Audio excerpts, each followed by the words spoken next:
Deshaun Carter felt the chill before he saw them. It started in the back of his neck, that creeping cold that told him something was off, something was about to go wrong. Even before he could name it, he shifted in his aisle seat, rolling his shoulders back to get comfortable, but the feeling didn't go away. It had been a long week. 2 days ago, he'd gotten the call from his sister. "Mama's asking for you. The doctors said it could be any day now." So he dropped everything, the small law firm he'd built brick by brick, the stack of unfinished briefs on his dining table, the life he'd fought for now. 33,000 feet in the air. All he could think about was whether he'd make it in time to sit beside his mother, hold her hand one last time, and tell her she was the strongest woman he'd ever known. He watched the lights of the city fade far below, a river of orange and white, winding and flickering in the darkness like a promise he couldn't quite touch. He tried to lean back and rest, but the tension wouldn't leave his body. His knees brushed the seat in front of him. Even this extra legroom wasn't built for someone his size, but at least it was better than being crammed in the back. He'd paid extra for this. He'd planned for it. He deserved it. So when the lead flight attendant, a woman named Linda, her name badge shining like an accusation, stopped by his row, he forced himself to smile politely. Maybe she was offering water,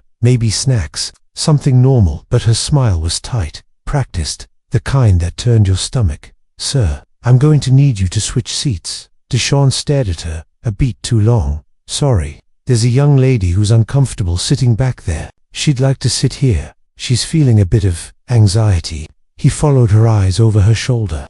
A white woman stood there, hugging her designer purse to her chest like a lifeline. She wouldn't meet his gaze. In fact, she seemed to look at everything except him. He blinked, then shook his head. "This is my seat. I paid extra. Why can't she stay where she is?" Linda's lips flattened, just a flicker of irritation. "Sir, please don't make this difficult. We're asking you to be considerate.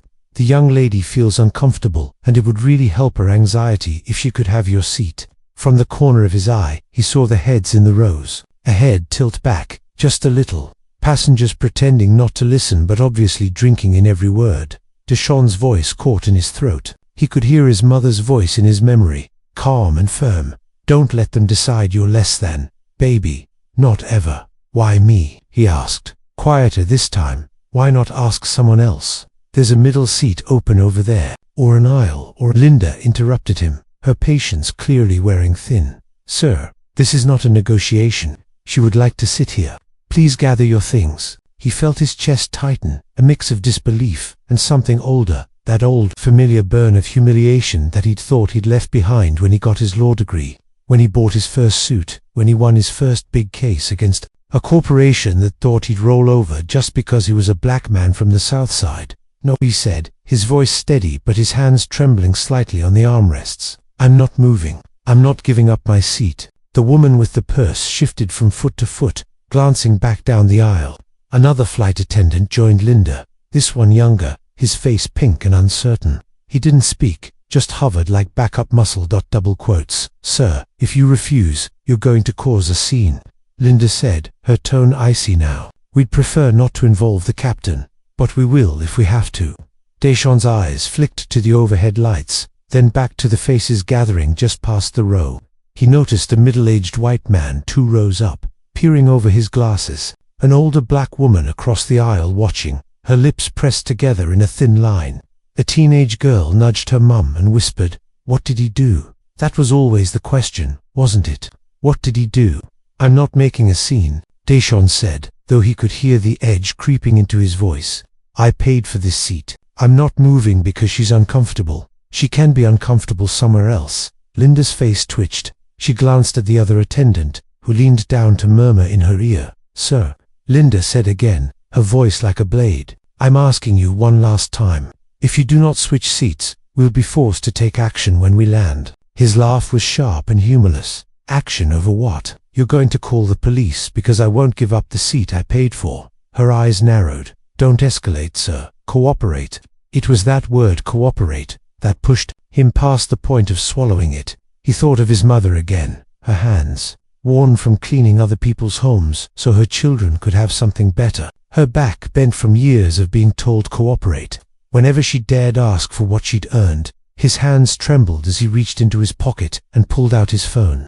He felt the passengers watching. He heard someone mutter, "Just give up the seat, man," and someone else hiss, "She." He scrolled to his contacts, his thumb hovering over the name that made him pause. He hadn't ever needed to make this call, not in all these years. He'd wanted to be his own man, to build his life without calling in favors. But this was different. This was about principle, about his mother, about all the times someone like Linda told someone like him to cooperate. He stood. So suddenly, the younger attendant stepped back like he'd been slapped. Deshawn's shoulders blocked the aisle. He dialed. 1 ring, 2, 3, and then a voice, smooth and commanding. "Carter, everything good?" Deshawn's jaw tightened. "Uncle Reg, I'm on flight 482. We have a situation. Crew's asking me to give up my seat for some woman who's uncomfortable sitting near me, wants me in the back." "Yeah, Linda's mouth opened and closed. The younger attendant whispered, "Who's he talking to?" But she ignored him. Deshawn's eyes locked on hers. "Yeah, get the company on the line. They're not going to like this, trust me." He paused, listening.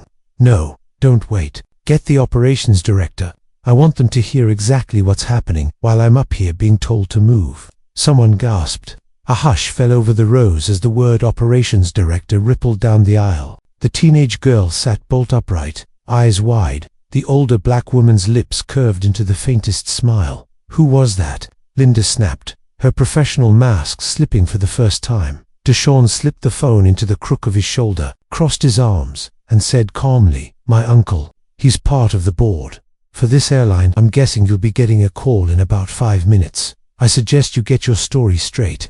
He could see it, the way the color drained from her cheeks, the way the younger attendant shifted uncomfortably, suddenly so aware of all the passengers staring, judging. Deshawn's voice dropped to a near whisper. "Do you really think you're going to bully me in front of all these people and get away with it?" No one spoke. The hum of the engines filled the silence like thunder. Linda tried to recover. "Sir, there's no need to," but he cut her off, raising his voice so everyone could hear. "They want to move me because she feels uncomfortable sitting near me. That's what they said. This is your crew, right? Good. I'll let them explain that to the CEO." Someone clapped a single sharp sound, then another, then 3 more passengers joined in, and suddenly there was a scattering of applause. Not loud, not raucous, just enough to make Linda flinch. The woman with the purse looked like she might sink through the floor. She dropped her eyes, fiddling with her phone as if it could erase her from the moment. Deshawn sat back down, slow and deliberate. He stretched his legs into the aisle, phone still pressed to his ear. "Thanks, Uncle." "Yeah, I'll stay right here. Let me know when you reach them. Thank you." He ended the call with a soft beep. The plane hummed on, but everything felt different now. The tension had shifted. He wasn't just a passenger anymore. He was a man who'd decided enough was enough. Linda and her crew retreated, whispering in urgent knots by the galley. The other passengers turned to each other, voices low but eyes bright, with that electric thrill of having witnessed something real. Deshawn leaned back in his seat, staring at the tiny oval window where the moonlit clouds drifted like ghosts. He thought of his mother, how she'd always told him, if you ever have to stand up for yourself, stand all the way up. Don't stop halfway. He didn't know what the fallout would be. He didn't know if they'd try to kick him off when they landed, or smear his name, or worse. But for the first time that night, he felt a spark of warmth in his chest, the warmth that comes when you stop swallowing your dignity. The captain's voice broke through the intercom, the usual calm tone suddenly laced with something strained. "Ladies and gentlemen, please remain seated with your seatbelts fastened. We'll be experiencing a bit of turbulence." Deshawn almost laughed at that turbulence. They had no idea what kind of turbulence was really about to hit, and as the plane cut through the night sky, he closed his eyes and pictured his mother's face, strong, proud, and unafraid. Deshawn could feel the tension crackling through the narrow cabin like static before a storm. He kept his eyes on the window, the blur of clouds beneath them, while voices rose and fell at the front. A few rows ahead, Linda and the other attendants were huddled by the galley curtain, their hushed arguments slicing through the hush of a cabin trying too hard to act like nothing was happening. Deshawn's phone buzzed in his hand. He glanced down, a text from his sister Marissa. "Where are you now? Are you almost here? Mama's asking for you again. She's so tired. Deshawn, she's waiting." He swallowed the lump in his throat. He wanted to tell her soon. He wanted to promise he'd be there to hold their mother's hand, that he'd walk in the door and see her eyes light up the way they always did when her eldest boy came home. But the words stuck. How could he explain this mess to Marissa? She'd tell him to let it go. It's not worth it. Sean, just switch seats. Get here. But that was exactly why he wouldn't. Not this time. He started typing a reply but didn't send it. The truth felt too raw to put into words. I'm stuck here fighting for my seat like I'm still 12 and someone's telling me I don't belong. A tap on his arm startled him. He looked up to see the older black woman across the aisle leaning in, her reading glasses perched low on her nose. Her face was lined with years, but her eyes shone sharp and clear. You stand your ground, baby, she murmured. Don't let them push you back where they think you belong. Deshaun felt a flicker of something warm in his chest. He managed a grateful nod. Behind them, a few passengers were whispering. A middle-aged man in a suit shot Deshaun an apologetic glance before ducking his head. A young Latina mother rocked her baby, eyes darting between him and the crew with an expression that said, "Good for you," but she, too, stayed silent. He'd seen this before. People always looked away when the moment got uncomfortable. They wanted the story, the gossip, the headline, but not the fight itself. He heard his uncle's words echo in his mind. If they push you, push back twice as hard. Never do it alone, nephew. Make sure they know who's standing behind you. The intercom crackled. The captain's voice came on, so calm it almost sounded mocking. Ladies and gentlemen, please remain seated. We're coordinating with ground staff to ensure a smooth arrival. Thank you for your cooperation. Cooperation. That word again. Deshaun squeezed his phone so hard he thought the case might crack. At the front, Linda pinched the bridge of her nose, her whisper no longer low enough to hide. This is a mess. Janice, you saw the manifest. We can't just, if he really called corporate. Janice, the junior attendant, crossed her arms. We should have just left him alone, or asked someone else. Linda's eyes snapped up. Don't you think I know that now? But that woman, she was about to have a meltdown. You didn't see her back there, hyperventilating, she said. She couldn't sit next to. She stopped herself, the words dangling between them like a blade. Next to him, corporate's going to tear us apart, Janice whispered. And the news. If anyone's filming, Linda's eyes darted past the curtain. 2 rows back, a young man had his phone out, angled just slightly. Linda's stomach dropped. It was too late. This was going to be everywhere. She looked back at the woman, still standing awkwardly near the emergency exit door, face pale and eyes glassy with embarrassment. Ma'am, Linda said sharply, her fake kindness, worn paper. Please return to your original seat. We're resolving this matter. But the woman started, but Linda didn't let her finish. Ma'am, now. Deshaun watched her shuffle back down the aisle, like a ghost. A low murmur followed her, some passengers shaking their heads. He met her eyes just once. She dropped them instantly, clutching her purse so hard, her knuckles whitened. He should have felt triumphant, but all he felt was tired, bone-tired, in a way that settled into his chest and made him ache for home, for his mother's kitchen table, for a world where he didn't have to fight like this every time. His phone rang. Uncle Reg, again. Deshaun pressed it to his ear, bracing himself. Deshaun, his uncle's voice was calm, the way it always was in a boardroom or courtroom, when he was about to take someone's head off with words alone. I just got off the line at the CEO's office. They're not happy. Tell me exactly who's handling this on board. Deshaun described Linda, the name badge, the forced smile, the brittle tone. Reg's quiet chuckle rumbled through the phone. She doesn't know who she's messing with. You're your mother's son, that's for sure. I just want to get home, Unc, Deshaun said. The words cracked at the edges. I don't want her last memory of me to be a missed chance because someone decided I wasn't good enough for a damn seat. I know, son. I know. There was a pause, the soft click of a pen, the rustle of paper. Keep your head. The captain's about to get a call from the operations director. They'll try to smooth this over, but you don't budge an inch, you hear me? They want you to feel small. Don't give it to them. Deshaun closed his eyes, breathing in through his nose. Yes, sir. And Deshaun Reg's voice lowered to a note of warmth that made Deshaun's throat tighten. Your mama's waiting for you. This plane's going to get you there. I promise you that. The call ended. He set the phone in his lap and stared at the seat back in front of him, eyes burning. Somewhere mid-cabin, the whispers turned to murmurs, the murmurs to questions. A young man with wire-rimmed glasses leaned into the aisle to catch Deshawn's eye. "Hey man, you need me to back you up. I got you. I saw the whole thing." Deshawn managed a tired smile. "Thanks." The older black woman spoke up again, her voice clear enough for half the cabin to hear. "This is how they do us, over and over. Every time we let it slide, they do it again. Not tonight." Someone clapped. Not a lot, a couple of passengers, awkward and hesitant, but enough to make Linda flinch when she reappeared to do another round of the aisle. She stopped at Deshawn's row, hands clasped so tightly her knuckles were white. "Mr. Carter, may I speak with you privately?" He tilted his head back, looking up at her with cool defiance. "Anything you need to say, you can say right here." Linda's eyes flicked to the people watching. "Sir, there's no need for this to escalate. We want you to be comfortable. We want you to enjoy your flight." Deshawn almost laughed. Comfortable. He'd been uncomfortable from the moment he boarded this plane, and not just because of legroom. "I was comfortable," he said evenly, "until you decided I didn't belong here." Linda's mouth opened, closed. She tried again. "Please understand," the woman said. She said she was uncomfortable sitting next to a black man.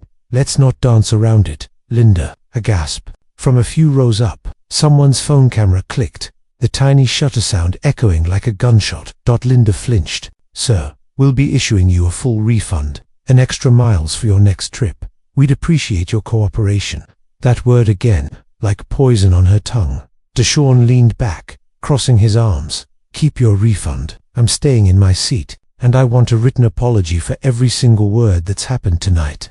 Linda's mask slipped, just for a breath. She looked like she wanted to argue. Then she remembered the phones, the whispers, the unseen boardroom calls happening 30,000 feet below them. She nodded stiffly. "Understood. Mr. Carter, may I get you anything? A drink, something to eat?" He almost told her where to shove the apology snacks, but stopped himself. Instead, he glanced at the older woman across the aisle.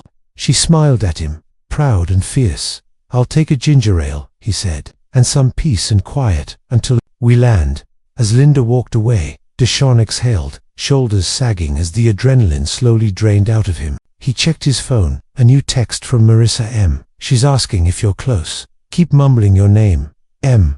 I think she knows. She's waiting." He pressed his eyes shut, letting the cabin noise fade into a low hum. His phone buzzed again, another call from Reg. More damage control, no doubt. It wasn't over, not even close, but at least he was still in his seat. At least he was still on his way. For a moment, the cabin felt almost normal again. The hum of the engines, the steady beep of the seatbelt sign, the quiet rustle of people shifting in their seats, it almost fooled Deshawn into thinking everything was fine. But the moment he closed his eyes, the images flashed behind his lids. Linda's stiff smile, the woman's averted eyes, the hush of a dozen strangers, whispering about him like he couldn't hear them. He sipped his ginger ale, the taste too sweet on his tongue. The older black woman across the aisle caught his eye again and gave him a small nod. It reminded him of his grandmother, the way she'd stand on her porch when he got into fights as a boy, never yelling, never pulling him away, just standing there, letting him know he wasn't alone. A soft ding snapped him back. The seatbelt sign went off. Linda and Janice reappeared at the galley, masks back on, but their eyes darted his way like they expected him to burst out of his seat at any moment. Deshawn's phone buzzed again, another text from Marissa.M. "They're trying to keep her awake. Sean, she keeps asking if you're on the plane yet." "You are, right. M. Please don't let her go before you get here." He swallowed the lump in his throat so hard it hurt. He wanted to tell her yes, that he'd be there in a few hours, that this nightmare in the sky would be over soon. But every mile felt heavier. He typed, "D. I'm on the plane. Had some trouble. It's handled. I'll be there." He paused, staring at the blinking cursor. He thought about adding, "Tell Mama I'm coming," but he deleted it. His mother wouldn't believe it until she saw him walk through that door. She never did believe in promises, not after a lifetime of people breaking them. A sharp ping from the intercom jolted him. The captain's voice, a little tighter now, filled the cabin. "Ladies and gentlemen, we'd like to ask all passengers to remain in their assigned seats for the remainder of the flight. If you need anything, please use the call button. Thank you for your cooperation." That word again, cooperation. Deshawn felt his jaw tighten. Across the aisle, a young man in a hoodie caught his eye. He leaned in, whispering across the gap between the seats. "Hey, I just want you to know, I got the whole thing on video. If they try anything, I'll post it. They can't hide this." Deshawn's shoulders eased just a little. "Thanks. What's your name?" "Luis," the kid said. "I'm flying home from college. This stuff, it shouldn't happen." Deshawn nodded. "No, it shouldn't." Luis glanced at Linda and Janice. "You know they're still talking about moving you, right? They keep saying they have orders from the captain." Deshawn almost laughed, a short, bitter sound that made the older woman across the aisle raise an eyebrow. "Let them try," he said. In the galley. Linda's voice was sharp enough to carry to the first few rows. "You heard what Ops said. We can't drag him out of the seat. But we can't let this go viral either. That video's going to ruin us." Janice wrung her hands. "We could offer him first class. Just move him up. Let the woman have this seat and say it's an upgrade." Linda glared at her. "And admit we were wrong." "No, we'll say he was disruptive. Make him look like the problem." Janice hesitated, but he didn't do anything. He didn't even raise his voice. Linda's eyes narrowed. "Don't be naive. If Ops asks, we did what we had to do for the safety of the flight. You back me up?" Janice didn't answer right away. Her eyes flicked past the curtain, where she could see Luis pointing his phone at them again. For a moment, guilt flickered across her face. Deshawn shifted in his seat. He could feel the tremor in his hands, the adrenaline refusing to settle. He thought of his uncle's voice on the phone. "Stay calm, don't budge an inch." But part of him wondered if he could keep that promise. He was tired, so tired, and every time he thought about his mother lying in that hospital bed, her breaths coming slower and slower, something inside him twisted like a knife. He pulled up a photo on his phone, the last one he'd taken with her. They were in her backyard, her arms wrapped around his waist, her smile brighter than the spring sun behind her. Her eyes crinkled at the corners, the same way his did when he laughed. A lump formed in his throat. He couldn't let that be the last time. He needed her to see him one more time, needed her to know that all the sacrifices she'd made for him meant something. The captain stepped out of the cockpit, a tall man, with salt and pepper hair and a pilot's calm that felt more forced than natural. He bent down next to Linda and Janice. Passengers craned their necks to see. Deshawn straightened in his seat, not caring how obvious he was about it. He caught bits and pieces, escalating. Corporates involved. This is a PR nightmare. Then quieter. We can always divert. Put him off the plane. Deshawn's heart slammed against his ribs. Divert. He couldn't risk it. Every hour mattered, every mile. His mother couldn't wait for some half-baked apology at a random airport. Luis leaned over again. "Yo, did you hear that? They might kick you off." "I heard." Luis scowled. "I'll post the video right now." "No," Deshawn said sharply, then softened his tone. "Not yet. Let them think they've got control." Luis stared at him like he was crazy. "You're just gonna wait?" Deshawn turned to the window. The darkness outside was unbroken, the engine lights blinking like distant stars. He pictured his mother again, her voice warm in his memory. "You ain't got to be the loudest one in the room to be heard, baby. Sometimes you've just got to be the one who stays standing." He would stay standing, even if he was stuck sitting in this damned seat. The minutes dragged by. Linda returned to his row, her fake smile back in place, but her eyes glassy with something close to desperation. "Mr. Carter, we'd like to offer you a complimentary upgrade to first class. Wouldn't that be nice? More space, more comfort. We'll bring you a drink, whatever you'd like." Deshawn tilted his head, studying her. "And my seat? The lady would sit here. We'd make sure everyone's happy." Deshawn's laugh was short, bitter. "So you still want me to move just in a fancier seat? You think that changes what you did?" Linda's mouth twitched. "Sir, please, we're trying to make this right." "No, you're trying to save face," he said, his voice low enough to keep the nearby passengers straining to hear. "This isn't about me being comfortable. It's about you not wanting the story to get out." Luis leaned forward. "Phone up, it's already out." Linda's eyes darted to him, then back to Deshawn. "If you'd just cooperate that word again." Deshawn let out a cold chuckle. "No deal. I'm staying right here. You want to drag me out? Do it. I'll see you all in court." Linda opened her mouth, closed it, and stormed off, her heels clicking against the narrow aisle. A sudden tremor shook the plane turbulence, sharp enough to rattle overhead bins and make a few passengers gasp. The captain's voice came over the intercom, calm but tight. "Ladies and gentlemen, we're experiencing some moderate turbulence. Please remain seated with your seatbelts fastened. Deshawn's grip tightened on the armrests. He didn't care about the turbulence. He cared about the minutes slipping away. Minutes that could be the difference between goodbye and too late. His phone buzzed again. This time it was a video call request. Marissa. He hesitated, then answered. Her face flickered onto the screen, tired, eyes puffy from crying. She was sitting in a dim hospital room, the beep of machines in the background. In the corner of the frame, he could see their mother, so small in that big hospital bed, her chest rising and falling in slow, labored breaths. Sean. Marissa's voice cracked. She keeps asking for you. Deshawn's eyes burned. Tell her I'm on my way. I did. She smiled, but she's so tired. I don't think her voice caught. She turned the phone so he could see their mother's face more clearly. Mama, he whispered, his throat raw. Her eyes fluttered open, cloudy and half lost to sleep. But when they focused, they held him like a lifeline. Sean, she breathed. A faint smile tugged at her lips. You coming home, baby? I'm coming, Mama. I'm right here. I'll be home soon. Just hold on for me. Marissa turned the camera back to herself, wiping her eyes with the back of her hand. Don't let them stop you. Just get here. I promise, he said. But inside, the promise felt brittle. He didn't know what the crew might do next, whether they'd divert the flight, have him dragged off, or find another excuse to keep him from his mother's side. But he knew one thing. He wasn't moving.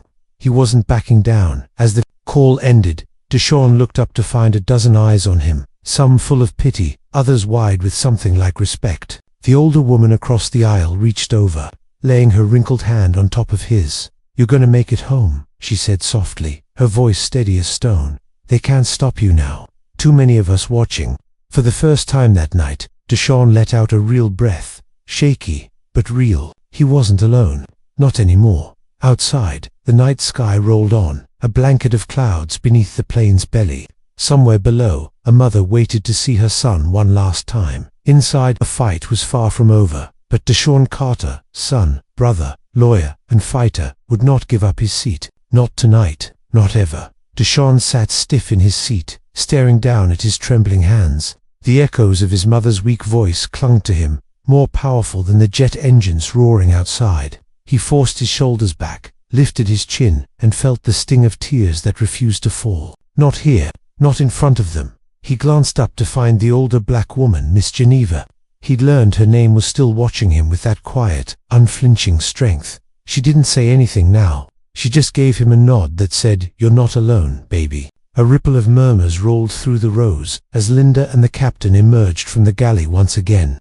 They were flanked by a uniformed air marshal he hadn't seen before, a man with cropped hair, a hard jaw, and eyes that scanned the cabin like a hawk, circling prey. Luis, the kid with the phone camera, leaned forward in his seat. Yo, man, they brought security. They're really gonna try it. Deshawn's jaw tightened. He didn't flinch as the three stopped at his row. Passengers shifted to watch, phones rising discreetly, some not so discreetly. He heard a woman hiss to her husband, "I told you, they're gonna drag him off." The captain crouched slightly so his voice carried just to Deshawn, though half the plane could hear every word. "Mr. Carter, for the safety and comfort of all passengers, I'm asking you one final time to come with us to the front. We'd like to resolve this quietly." Deshawn arched an eyebrow. "Resolve what, Captain? I'm sitting in the seat I paid for. I'm not disruptive. I'm not unsafe. So what exactly needs resolving?" The air marshal shifted his weight, arms crossed over his chest. "Sir, you need to comply with crew instructions.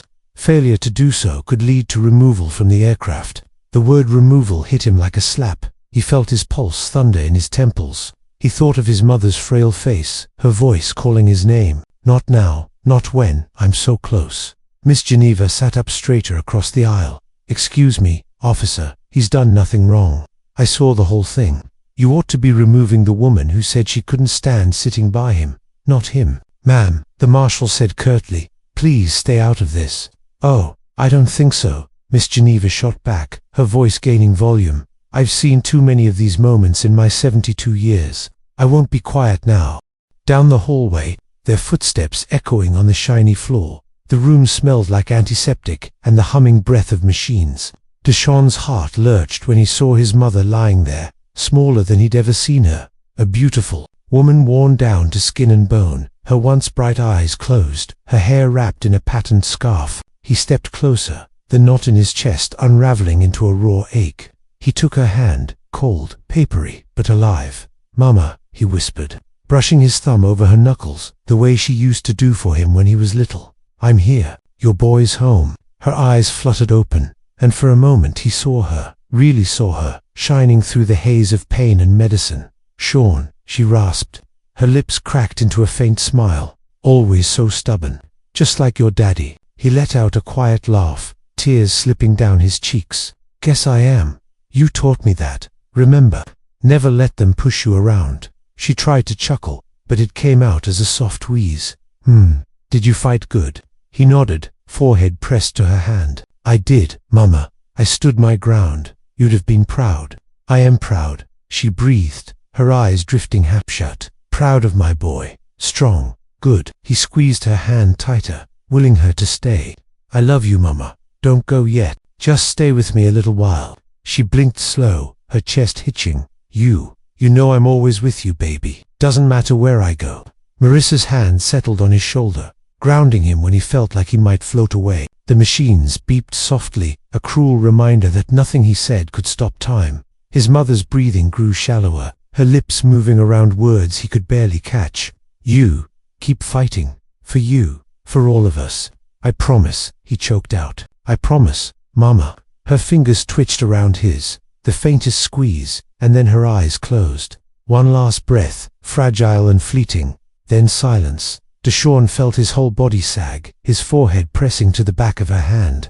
Marissa was crying behind him, her sobs muffled by the thin curtain. He let the grief wash over him, deeper than anything he'd felt on that plane, deeper than any humiliation he'd ever known.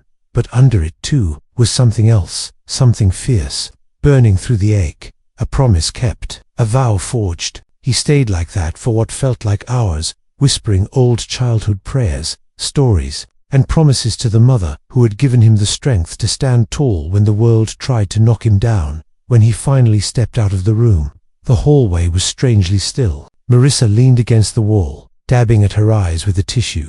She looked up at him, her face puffy but calm. "She waited for you," she said softly. That was all she needed. Deshawn nodded, wiping his own tears away with the back of his hand. "Yeah, she always waited, even when she shouldn't have had to." They sat in the hallway together, backs pressed to the cool wall, their shoulders bumping like when they were kids. Neither spoke for a while. Marissa pulled out her phone and held it out to him. "It's everywhere," she said. "Luis sent me the link. You want to see?" Deshawn hesitated. Part of him didn't want to relive it yet, but he took the phone. The video showed him, sitting tall, refusing to move. Miss Geneva's voice rang out in the background. The moment the air marshal stepped back, the ripple of support from strangers, he handed the phone back, a bitter smile on his lips. "Gonna be a lot of people who see that and say I was looking for trouble." Marissa shrugged, her eyes fierce through the red. "Let them say it. You did what was right. For you, for Mama, for everybody watching who's tired of getting pushed around." Hours later, the two of them sat in the small hospital cafeteria. A few old men read newspapers, oblivious to the storm brewing outside. Deshawn's phone buzzed and buzzed. News stations, lawyers, family friends. Uncle Reg was working the phone so hard, he half expected him to appear in the doorway with a press conference in tow. Miss Geneva had already called, too. Someone had found her number and patched it through. "You let them know we're watching. Baby, we've always been watching." A nurse brought them coffee they didn't drink. Marissa leaned her head on his shoulder. "What happens now?" Deshawn stared into the swirl of the coffee, the bitter steam rising in little ghostly spirals. "Now, I go home. I helped plan her funeral. I stand by what I did, and then I make sure they never do it to anyone else again." She tilted her head up at him, one eyebrow raised. "You gonna sue them?" He cracked the first real smile he'd managed in hours. "Reg's already drafting the paperwork. He's about to eat them alive." Marissa giggled, the sound tiny but warm. "Mammoth like that." She always liked Uncle Reg when he got all fired up. Deshawn let the warmth of that memory settle deep in his chest. Yes, he thought, she'd like that dot. When they stepped out of the hospital just before dawn, the early morning sky was a pale blue, streaked with pink. The air was thick with summer's promise. Deshawn stood for a moment on the sidewalk. bag slung over his shoulder, staring up at the sliver of sunrise. He could almost hear his mother's voice in the wind. Never let them make you small. He wouldn't, not for a plain seat, not for an apology, not for anyone. Marissa linked her arm through his. Ready? Yeah, he said, turning toward the street, the weight of grief and promise sitting squarely on his shoulders, heavy, but his to carry. Let's go home. The sun hung low in the sky the morning they buried Evelyn Carter. It had rained at dawn, the kind of gentle summer rain she used to say washed away old paint to make room for something better. Now, the clouds drifted, like shy angels over the small cemetery where her people lay, generation after generation resting under cool, damp grass. Deshawn stood at the foot of her casket, his suit collar tight against his throat, a single white rose in his hand. He tried to focus on the murmured prayers, the choir's soft hum behind him, but his mind kept drifting back to the hospital, the weight of her frail hand in his, the look in her eyes when she knew he'd made it home. He'd done it. He'd gotten back in time. That should have been enough. But when the pastor spoke about her life, the hardships, the sacrifices, the lessons she'd passed down like precious heirlooms, Deshawn felt a different kind of ache. She'd spent her entire life fighting to give him the chance to stand tall. Now she was gone, and he felt the question hang in the air. What are you going to do with it, boy? Marissa stood beside him, her arm linked through his, her eyes red but her chin lifted high. Cousins, neighbors, old church ladies, people he hadn't seen in years, hugged him one by one. They all said the same thing. Your mama was proud of you. Don't you let them make you feel small, baby. You did what she taught you. You stood your ground. Deshawn thanked them, each word tasting like both blessing and burden. At the graveside, as the final prayers were said, he knelt down and pressed the white rose to the polished wood. I promise, Mama, he whispered, his breath catching on the words. No one's gonna push us to the back of the line again. Not while I'm breathing. When he stood, the breeze carried her favorite hymn from the choir's lips, I Won't Complain. He let it sink into his bones, a hymn and a vow all in one. The days that followed were a blur of casseroles, phone calls, and endless people showing up at the family home. The living room turned into a war room, Uncle Reg in the recliner, reading every new headline out loud, like a preacher reading from the book of Revelation. Look at this one. Passenger's refusal sparks national conversation. He tapped the page with a meaty finger. And here, airline faces lawsuit after passenger forced to give up seat for white woman. They can't spin it anymore. Deshawn sat on the couch, staring at his mother's old crochet blanket bunched up at his feet. And Mama's name ain't buried under it all? He asked, his voice tight. Reg's eyes softened. No, nephew. Everyone knows who raised you. You made sure they'd know. The TV played clips on repeat. The cell phone video of Deshawn calmly refusing to move. Miss Geneva's powerful words from the aisle. The air marshal backing down when the passengers took Deshawn's side. It played on the local news, then the national channels, then late-night comedy shows. It sparked hashtags. It sparked outrage. But for once, the outrage stayed where it belonged, not at the man who stood his ground, but at the system that still tried to knock him down. 3 days later, the airline CEO stood in front of a sea of microphones, sweat shining on his forehead under the news lights. We failed, Mr. Carter. We failed to uphold the dignity and fairness every passenger deserves. The crew involved has been suspended, pending further investigation. We are committed to changing our training and protocols to ensure this never happens again. It all sounded so polished, so carefully, stitched together by lawyers and PR teams. Deshawn knew it wouldn't undo what happened. It wouldn't give him back the time he'd almost lost with his mother. But as he stood at the back of the small press room, listening with arms crossed, he knew one thing. They wouldn't forget this. Not now. Not ever. That night, he sat on the back porch of the old house. The sun was setting behind a big oak tree his mother had planted the year he was born. Its branches swayed in the warm breeze, cicadas singing their endless summer song. He scrolled through the endless messages on his phone, strangers thanking him, families sharing their own stories, people who'd felt invisible finding something in his stand that made them feel seen. He read them all, every single one. Some made him smile, some made him cry. Marissa came out with 2 mugs of sweet tea, the same way Mama always did when they needed to talk through a hard night. You ever think, she asked as she handed him a mug, that one day we'd be the headline in the news? He snorted softly. I always knew we'd make noise. Didn't think it'd be 30,000 feet in the air though. She sat beside him, tucking her knees under her. Mama'd be so proud. You know that, right? He nodded, staring out at the horizon where the sun was melting into gold and purple. I know. Just wish she'd gotten to see it. Marissa bumped her shoulder against his. She did. She saw you stand your ground. That's all she ever wanted. They sat in silence, sipping tea, the porch creaking under their weight like it was whispering old family secrets. Deshaun felt the grief still lodged deep in his chest, but under it, there was a steady hum of something more powerful. Resolve. Purpose. Weeks later, the settlement came through. Reg negotiated it with the ferocity of a pit bull. The airline wanted it to go away quietly. Deshaun made sure it didn't. Part of the money went to cover funeral costs, the gravestone, and paying off the mortgage on the family home. The rest he set aside for something bigger, something that would carry his mother's legacy forward. One Saturday morning, he stood at the local community center, the same one where his mother used to volunteer. He signed the papers to establish the Evelyn Carter Foundation, dedicated to providing legal aid and advocacy for people too often told to sit down and stay quiet. As he handed the signed forms to the director, he felt a wave of emotion wash through him. He could almost hear her voice. You keep fighting. For you. For all of us. He would. And now, it wouldn't just be him. On the anniversary of that flight, 1 year later, Deshaun stood at her grave again. The grass had grown lush and green around the white stone that bore her name, Evelyn May Carter. Beloved mother, fighter, light. He laid fresh flowers on the stone and sat cross-legged, in the warm shade of the oak tree they'd planted nearby. Hey mama, he murmured, picking a blade of grass between his fingers. Guess what? People still remember. They're still talking.